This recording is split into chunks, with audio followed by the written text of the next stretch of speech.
Hey!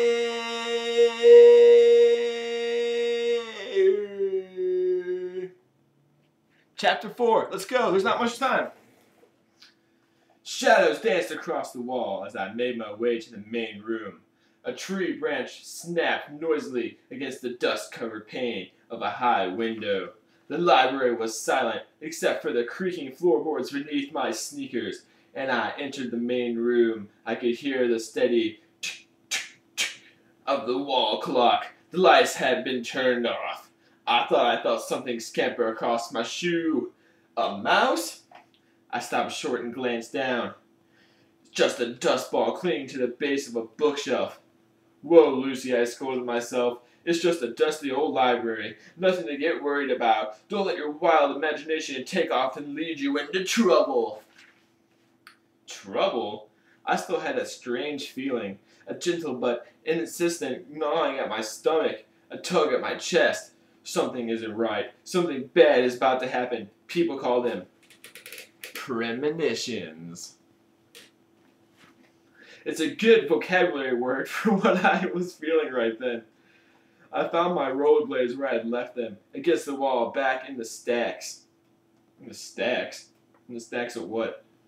I grabbed them up, eager to get out of the dark, creepy place. I headed quickly back towards the entrance, tiptoeing for some reason, but a sound made me stop. I held my breath and listened.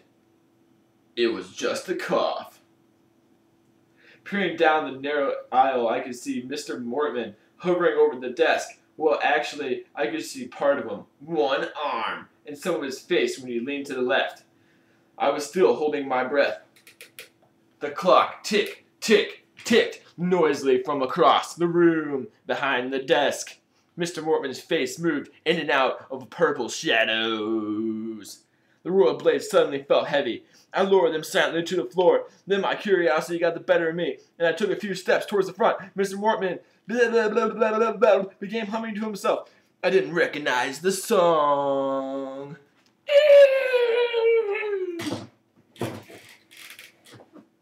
The shadows grew deeper as I approached. Peering down the dark aisle, I saw, holding a large glass jar between his pudgy hands.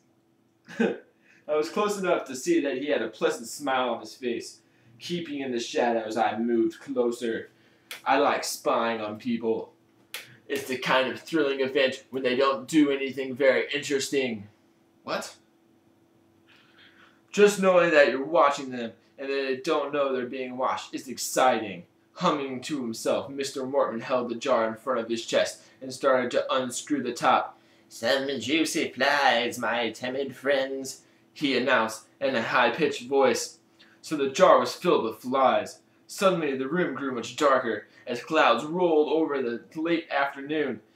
The light from the window dimmed. Gray shadows rolled over Mr. Mortman and his enormous desk as if beckoning him to the darkness. From my hidden perch among the shelves, I watched him prepare to feed his turtles.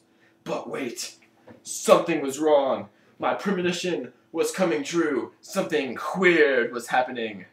As he struggled to unscrew the jar lid, Mr. Mortman's face began to change.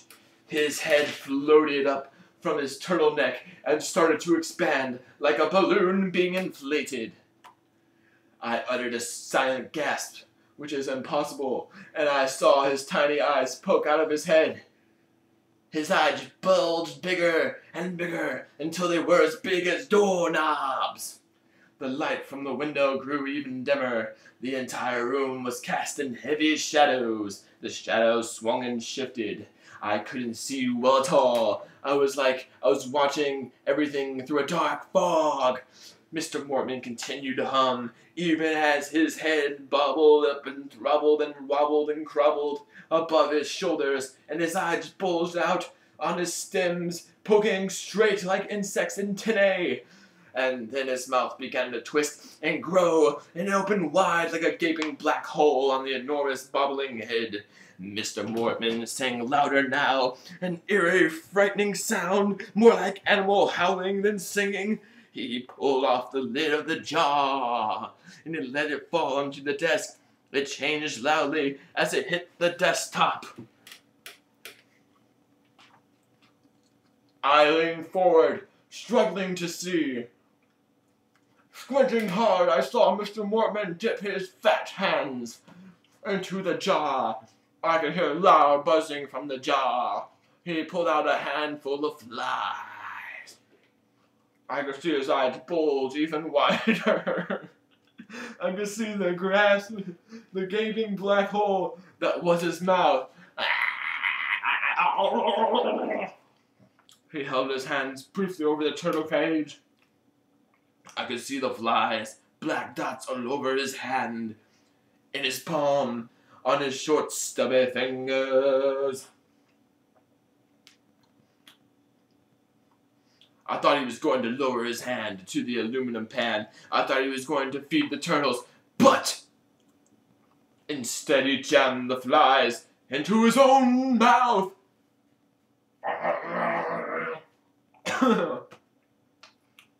I shut my eyes and held my hand over my mouth to keep from puking or screaming or shitting. I held my breath, but my heart kept racing. The shadows lurched and jumped. The darkness seemed to float around me.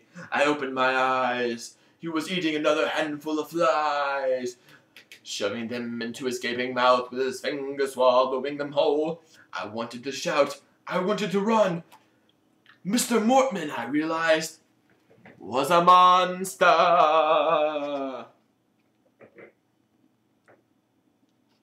Something actually happened. Wow. That was pretty short. Let's do another one. Chapter 5. The shadows seemed to pull away. The sky outside the window brightened, and a gray triangle of light fell over Mr. Mortman's desk. Opening my eyes, I realized I had been holding my breath. My chest felt like it were about to burst. I let out an air slowly and looked another deep breath upon. Then, without glancing again to the front of the room, I turned and ran. My sneakers thudded over creaky floors, but I didn't care. I had to get out of there as fast as I could. I bolted out the front door of the library into the stone steps and then down the gravel driveway. I ran as fast as I could, my arms flying wildly at my sides, my black hair blowing behind me. I didn't want to stop until I was a block away. Then I dropped to the curb and waited for my heart to stop pounding like a bass drum. Heavy rain clouds rolled over to the sun again. The sky became an eerie yellow, black and black, and a station rolled upon the pizza bomb. Some kids in the back of it called me, but I didn't raise my head. I kept seeing the shadowy scene of the library again and again. Mr. Mortman is a monster. He's a monster. The words repeated non-stop in my head. It can't be, I thought, gazing up at the black clouds so low overhead. So low overhead. I was seeing things that had to be it.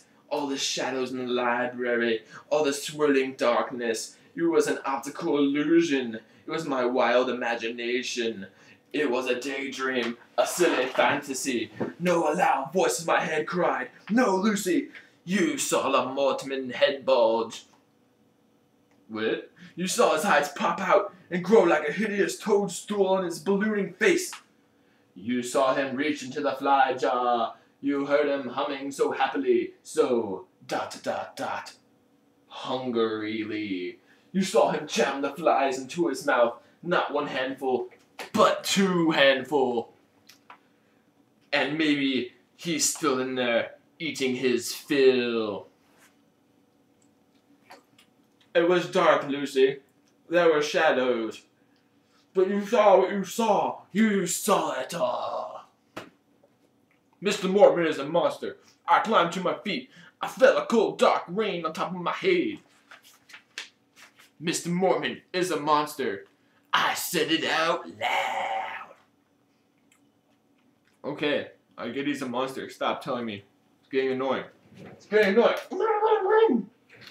Alright, what? Alright. I knew I had to tell Mom and Dad as fast as I could. The librarian is a monster. That's what I'll tell them. Of course, they'll be shocked. Who wouldn't be? Feeling another raindrop on my head, then one on my shoulder, I started jogging for the home.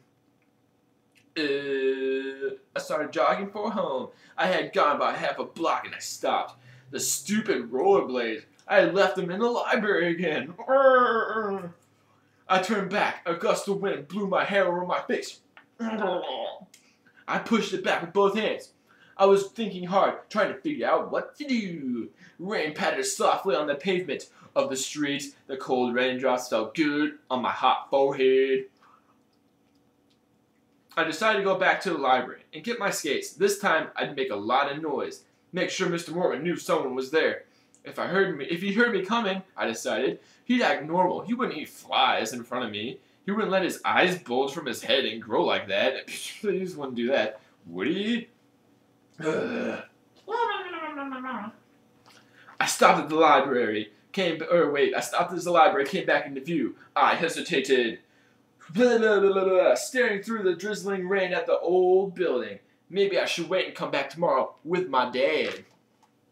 Wouldn't that be smarter? Nah, I decided. I wanted my skates, and I was going to get them. I've always been pretty brave. Mr. Mortman's a monster. The time a bat flew over a house, I was the one who yelled and screamed at it and chased it out with a butterfly net. I'm not afraid of bats, or snakes, or bugs. Or monsters, I said out loud. As I walked up the front of the library, rain pattered softly all around me. I kept telling myself to make a lot of noise. Make sure Mr. Mortman knew you were there, Lucy. Call out to him. Tell him that you came back because you left your skates. He won't let you see he's a monster if he knows you're there. He won't hurt you or anything if you gave him something of a warning. Right? I kept reassuring myself all the way up to the dark old building, climbing the stone steps hesitantly, then taking a deep breath. I grabbed the doorknob and started to go in. Dun-dun-dun! Thanks for joining me for this reading of this book. Here's a pizza. See you next time.